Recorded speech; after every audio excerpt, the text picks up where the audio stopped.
Negative marks की वजह से सिलेक्शन रुक जाता है and negative marks is the greatest obstacles in cracking any exams and this is the truth. So hi everyone, in this video मैं आपको 6 veg बताऊंगी जिसके थ्रू हम नेगेटिव मार्क्स कम से कम कर सकते हैं। So let's start. So rule number 1, आपको नर्वस या फिर एंग्शियस नहीं होना। I know this is the biggest exam जिससे आपका लाइफ डिसाइड होगा, आपका करियर डिसाइड होगा, बिगेस्ट कॉम्पिटेटिव एग्जाम आप देने जा रहे हैं, but still you have to be calm. क्योंकि आप नर्वस हो गए ना तो क्या होगा, आपका जो ब्रेन है कोड नहीं कर पाएगा। आप क्वेश्चंस तो पढ़ रहे हो बट आप सही से समझ नहीं पाओगे, आपका ब्रेन उसे कोड नहीं कर पाएगा और आप आंसर करेक्ट नहीं कर पाओगे। आप 2 बार क्वेश्चन पढ़ लोगे, 3 बार पढ़ लोगे, बट आप ऐसे घबराते घबराते आप पढ़ोगे क्वेश्चंस, आपका ब्रेन कोड नहीं कर पाएगा और आप ऐसे आंसर गलत करके आ जाओगे। सो आपको एग्जाम के टाइम आपको नर्वस एंग्जियस नहीं होना, आपको काम डाउन रहना है, आपको अपना ब्रेन एकदम काम डाउन में रखना। रूल नंबर 2, आपको क्वेश्चंस बहुत समझकर पढ़ना है। समझकर पढ़ना है इन द सेंस, मैं ये नहीं बोल रही कि सारे क्वेश्चंस को आप 2 बार पढ़ो, नो। अगर क्वेश्चंस इजी है, आपको समझ में आ गया, आप एक बार भी पढ़ सकते हो। जरूरी नहीं है सारे क्वेश्चंस को आप 2 बार 3 बार पढ़ोगे, इससे आपका टाइम वेस्ट होगा। ठीक है, आप क्वेश्चन सही से पढ़ना है। उसमें जो वर्ड्स होते हैं ना, जो की वर्ड्स होते हैं like false, true, incorrect, don't, include, exclude, ये सारा सारा जो वर्ड्स है आपको ध्यान में रखना है। ये सारा वर्ड्स ध्यान में रखना है। इसको लाइक मार्किंग कर सकते हो तो मार्किंग कर लेना और ध्यान में रखना है। ठीक है, आपने एक बार क्वेश्चन पढ़ लिया, आपको समझ में आ गया, आप आंसर कर लो। अगर कुछ क्वेश्चंस एक बार पढ़कर समझ नहीं आ रहा, आप 2 बार पढ़ लो, 3 बार पढ़ लो, नो प्रॉब्लम। बट ऐसा नहीं सारे क्वेश्चंस 2 बार पढ़ो, 3 बार पढ़ो, नो। एक बार भी इनफ है अगर आपको समझ में आ जाता है तो। And rule number 3 is read all the options. सारे ऑप्शंस को पढ़ो, क्योंकि क्या होता है समटाइम्स हमने क्वेश्चंस पढ़ा, हमने ऑप्शंस ए पढ़ा, हमें लगा ये तो सही है, हमने करेक्ट किया, हम आगे निकल गए। बट क्या होगा कि लेट्स सपोज उसमें ही आपका डी ऑप्शन ज्यादा करेक्ट होगा, इसलिए ऑप्शंस हमेशा सारे पढ़ना। ठीक है, क्वेश्चंस तो आप एक बार पढ़ लोगे चलेगा, बट ऑप्शंस आप सारे पढ़ो। ऐसा नहीं कि सिर्फ आपने ए ऑप्शन और बी ऑप्शन पढ़ा, आपको लगा कि यही सही है, करा और आगे निकल गए, नो। ऐसा गलती तो कभी मत करना।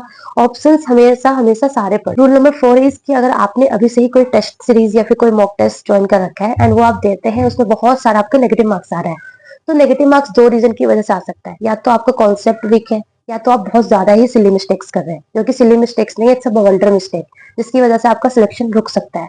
तो अगर आपका कॉन्सेप्ट वीक हो रहा है, आप टेस्ट सीरीज देके आ रहे हैं, आपका नेगेटिव मार्क्स आ रहा है, तो आप एनालाइज करो कि आपका जो नेगेटिव मार्क है वो किसकी वजह से आ रहा है, कॉन्सेप्ट वीक की वजह से आ रहा है या सिली मिस्टेक्स की वजह से आ रहा है। अगर कॉन्सेप्ट वीक की वजह से आ रहा है तो आपका जो भी कॉन्सेप्ट वीक है उसको स्ट्रॉन्ग करो, उसको और अच्छे से पढ़ो।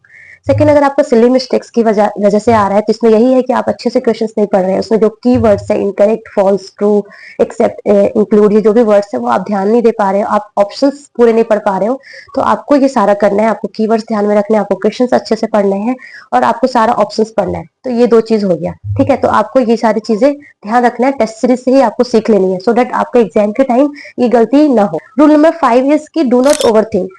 समटाइम्स हमें क्या लगता है कि यार इतना इजी क्वेश्चंस पूछेंगे, इतना बड़ा एग्जाम है, इतना बड़ा कॉम्पिटेटिव एग्जाम है, इतना इजी क्वेश्चंस थोड़ा ना पूछेंगे, ये गलत है। आप बहुत ज्यादा ऐसे दिमाग लगाने लगते हो, तो ऐसा नहीं है। क्योंकि देखो कभी कभी ऐसे पूछ ले कि नॉर्मल रेस्पिरेटरी रेट कितना है, तो हमें लगता है कि ये तो कुछ अलग सही क्वेश्चन होगा, आप बहुत ज्यादा दिमाग लगाने लग जाते हो, तो वो गलत हो जाता है। ऐसा नहीं है, समटाइम्स वो बहुत सिंपल क्वेश्चन भी पूछते हैं, तो वहां पे आपको ज्यादा सोचने की जरूरत नहीं है। जो आंसर है, जो आपने पढ़ रखा है वही सही है।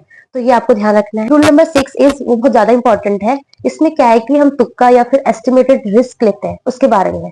तो लेट्स सपोज आपका 100 क्वेश्चंस का पेपर है। ठीक है, 100 क्वेश्चंस का पेपर है, उसमें आपने 70 से 80 क्वेश्चंस एकदम सही कर रखा है, आप कॉन्फिडेंट है कि सही है। एक दो क्वेश्चन तो गलत हो गए, वो अलग बात है, बट आप कॉन्फिडेंट है कि हाँ इसमें मेरा कॉन्सेप्ट सही था, मैंने अच्छे से इसको किया है। 20 से 30 क्वेश्चन आपको नहीं आ रहा है, तो वहां पे आप छोड़ दो, आप लाइक एस्टिमेटेड रिस्क बिल्कुल भी मत लो। बट अगर लेट्स सपोज आपने 40 से 50 क्वेश्चन ही किए एंड 50 क्वेश्चन आपको नहीं आते हैं, ठीक है, तो यहाँ पे आप थोड़ा सा रिस्क लो। यहाँ पे रिस्क कैसे लेना है कि जैसे 50 क्वेश्चन आपने छोड़े हैं, तो जब आपने 50 क्वेश्चन छोड़े हैं उसमें से मान लो 20 से 30 क्वेश्चन ऐसे होंगे जो आपको बिल्कुल भी नहीं आता होगा, एंड 20 से 30 क्वेश्चन ऐसे होंगे जो आपको थोड़ा थोड़ा उसमें आता होगा। तो जो थोड़ा थोड़ा आता है उसमें आपको क्या करना है, लेट्स सपोज आपको 10 क्वेश्चन ऐसे आते हैं कि आपने फर्स्ट क्वेश्चन पढ़ा, उसमें 4 ऑप्शन है, ए है, बी है, सी है, डी है। तो आपको लाइक आप कंफ्यूज हो कि इसका आंसर ए भी हो सकता है, बी भी हो सकता है, सी भी हो सकता है, डी भी हो सकता है, तो ऐसे क्वेश्चन तो बिल्कुल नहीं करना है।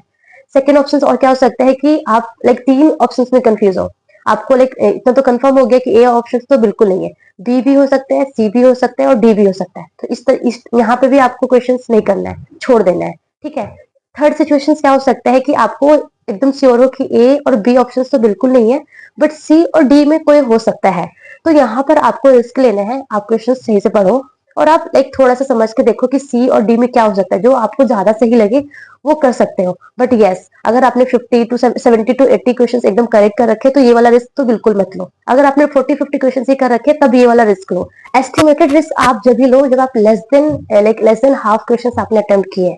अगर आपने more than half like 60-70-80 question तक अटेम्प्ट कर लिए 100 क्वेश्चन में, तो एस्टिमेटेड रिस्क बिल्कुल मत लो, तुक्का बिल्कुल मत लगाओ, क्योंकि तुक्का लाइक मोस्टली गलत ही होता है। ठीक है, ये मेरा पर्सनल एक्सपीरियंस है, क्योंकि मुझे ऐसा लगता है कि अगर हमें लेस देन 50 क्वेश्चन कर रखे हैं तो सिलेक्शन तो वैसे भी नहीं होना है ना।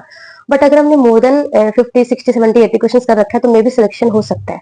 तो यहाँ पे अगर आपने रिस्क लिया तो क्या होगा कि गलती में और ज्यादा नेगेटिव मार्क्स हो जाएंगे, तो सिलेक्शन और रुक जाएगा। बट अगर आपने 40-30-40-50 क्वेश्चन ही अटेम्प्ट किए हैं तो सिलेक्शन वैसे भी नहीं होना, तो थोड़ा सा आप लाइक ऐसे वो क्या बोलते हैं एस्टिमेटेड रिस्क ले लेंगे, तुक्का लगा लेंगे, तो मे बी वो तुक्का आपका एस्टिमेटेड रिस्क जो है वो सही हो जाए, तो मे बी इसकी वजह से सिलेक्शन हो सकता है। तो ये मेरा ऐसा पर्सनल एक्सपीरियंस है।